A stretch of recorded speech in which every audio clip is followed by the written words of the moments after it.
მილანში და მეგობრებო დრეზდილი ვიყავით ჯართებში. იდეაში მე რო ავხსნა მარტივად და რატო. არმატურის ყიდვა 1 მეტრა რო იყიდო სიტყვაზე თქვა 10-იანი, ლარი და 20 ლარი და 30 მაინც რო შეიძლება ეხლა უფრო მეტი ზის, ძალიან დიდი ხანია მაღაზიაში აღარ მივედიან.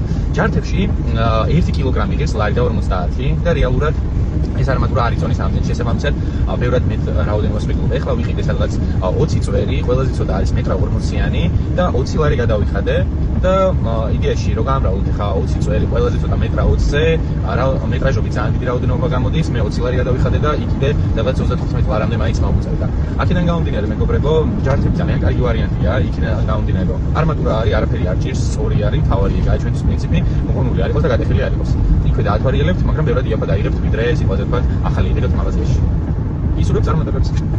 როცა ვიდეო გადავიღე მეგობრებო, არმატურასთან დაკავშირებით, ფასები არ მქონდა გადამოწმებული მაღაზიაში, პირობითი ფასები თქვი, მე გადავამოწმე და მივამატე კიდეც რილს, რომ ლარი და 40 ღირს და პლუს მაღაზიაში ყიდიან რო აგიხსნათ 6 მეტრიანებს, რისი ტრანსპორტირებაც თქვენი მანქანით იქნება ძალიან ძნელი, ბოდიში ცოტა დასრული ვარ. შესაბამისად, ყველაზე კარგი იდეა არის იყიდოთ ესეთი მოკლე ნაწილები, როცა ასხავთ სიტყვაზე თქვა ესე ხობის კოლონებს ან რაღაცას.